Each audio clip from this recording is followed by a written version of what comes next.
When you rearrange clips in a sequence or add clips or remove clips, you want to avoid inadvertently covering up clips that were already there or leaving gaps. And you do that by using what's called a keyboard modifier. I'm going to explain how to do that in this lesson. Let's start up a new project. Click on the New Project button. And we'll do the routine we've done before in this chapter, clicking on Browse, going to the desktop, selecting my Premiere Pro exercise files, clicking Select Folder.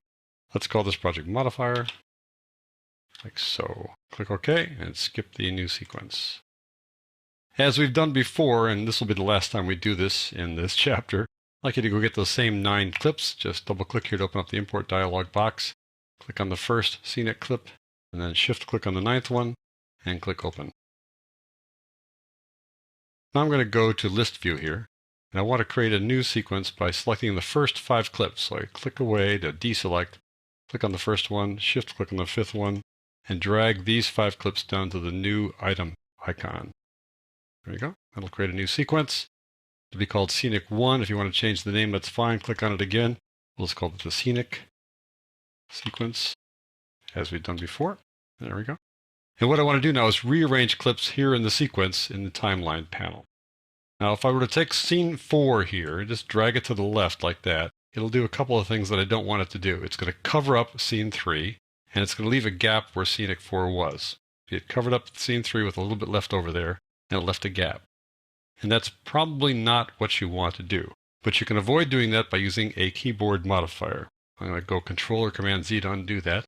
And so now, if you want to follow along, feel free. Just click on Scenic 4 like this.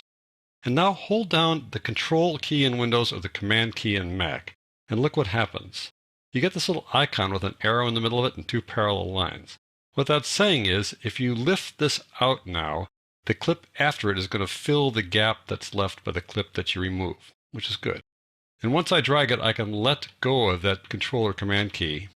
And now it's pointing down. When it's pointing down, what it means is it's going to do an overlay or an overwrite. It's going to cover up whatever's below it. But now I'm going to hold down the Control or the Command key again, and look what happens to the icon. It's going to point to the right, and look at those little white triangles there. They're saying that everything on all the tracks will be pushed to the right to accommodate this newly added clip. Here we go. And there you have it. Number 4 came from here. Everything slid over to fill the gap. We put it here, and everything slid over to make sure that nothing was covered up. That basically was a lift and an insert. And that is typically what you're going to want to do. You're not going to want to leave gaps. You're going to want to have the gaps get filled up automatically. And then when you put something someplace else, you typically don't want to overwrite it. You might want to leave a gap, and you might want to overwrite something, which is fine. Just realize that when you do that, you don't need to use a keyboard modifier. Let's try that again. I'm going to take the first clip. I want to move it to the end. Well, that's pretty straightforward. I can just take the first clip like this and move it to the end, and that's fine, but I leave this gap here. So I'm going to go Control or Command Z to undo that. Now I'm going to hold down my Control key in Windows or the Command key in Mac, and I'm going to get that little guy pointing to the left again, meaning that everything after this clip will slide over to fill in the gap when I move it. So now I'm going to move it. I can take my finger off the Control or the Command key now. I can do an overlay now, or an overwrite. When I go to the end, I won't hold down the Control or the Command key because I don't need to. I'll just let it go. Everything's going to slide over and fill in that gap. Let's try one going forward now. I'm going to take scenic number 2 and put it after number 3. So I have my cursor hovered over scenic number 2, hold down the Control or the Command key, get that guy pointing to the left, meaning that the clip after it will fill the gap. I'll drag it out of there, let go of my Control or Command key. Doesn't make any difference at this point. Go to this point after number 3, push down the Control or Command key again. Now everything's pointing to the right. See all those triangles? It means that everything after this point is going to be pushed to the right. And there we have it. We took number 2, we moved it from this spot. Everything slid over to fill the gap. We put this thing here, and everything slid over to the right to allow that to slide in there without covering up anything. That is an insert edit. We did inserts up here using this command, and you can sort of see the command, how it works there. It shoves things to the right as it goes down. That's a sort of a graphic representation of an insert. This is an overwrite where you cover something up. Well, we can do the same thing now when we add clips. Let's go get scenic number 6 here. I'm going to drag it to the sequence here. Now, if I just bring it here and let it go, look at the icon there, the little arrow pointing down. It says that you're going to make an overlay edit or an overwrite edit. It's going to cover up whatever's there or replace whatever's there. Well, I don't want to do that. I want to make this an insert. I want to shove things to the right. If I hold on the Control key in Windows or the Command key in Mac, there goes that little icon again saying that everything after this point will be moved to the right. And where those triangles are, that's where it's going to start. And so I'm going to cut scenic 3 and 2 if I put it here. Well, I'm going to go to the edit point there instead. I'm going to shove everything else off to the right, and we add number 6 between those two clips. Now, if I want to remove a clip, if I want to delete a clip, the process is not quite the same. If I take this clip out, hold down the control of the command key and take it out, I haven't really removed it. I just moved it off to the side, but I have taken it out of the sequence at that point, but it's still sitting there in the sequence, just not in that order. Let me undo that by pressing Control or Command Z. What I want to do is delete this clip entirely, but I want all the rest of the clips to slide over to fill the gap.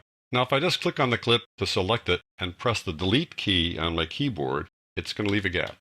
That's called deleting or clearing. If I do Control or Command Z to undo that, I'll put it back. If I right-click on a clip, I open up what's called a context menu.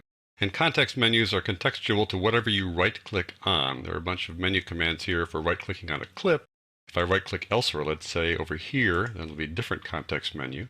Right-click inside the program monitor, again, a different context menu. So context menus are really helpful. So I'll right-click on this clip to open up its context menu, and there's a thing called Clear. If I click on that, the same kind of thing happens as before. We delete the clip and leave the gap. Let me do Control or Command Z to undo that. Instead, I want to delete the clip and then fill the gap. So I'm going to open up the context menu again. What I want to do now is do a ripple delete. You delete something and everything ripples over to fill the gap. So I do a ripple delete, and clip number 6 will go away and everything else will fill the gap. Boom. 6 is gone, everything else slid over to fill the gap. That's called a ripple delete. Now, if I add something at the end of the sequence, I don't need to worry about a keyboard modifier. I just take scenic number 7 here and drag it to the end, like that. And I got the little overwrite icon pointing down. But in this case, I'm not overwriting anything, just blank space, so I can let it go, and that'll work just fine. Now, you might notice that when I drag clips over here, I can drag them to other tracks as well.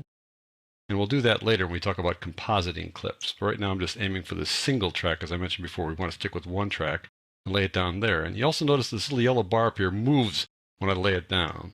That's called the work area bar. It always extends to the length of your sequence as you add more clips. The work area bar comes in handy when you export your video. We're not going to worry about the work area bar for now, but just be aware that's what's going on there. If you add a whole bunch of clips and you extend beyond the end of this thing, I'll add number 9 here. You sometimes will eventually run out of space. As I go along here, one more, and now we're kind of running out of space. So what do? Well, you can slide the scroll bar here in the bottom and move over that way. Or you can zoom out. If I zoom out like this, there we go. Using this little zoom bar on the bottom there, then I can zoom out.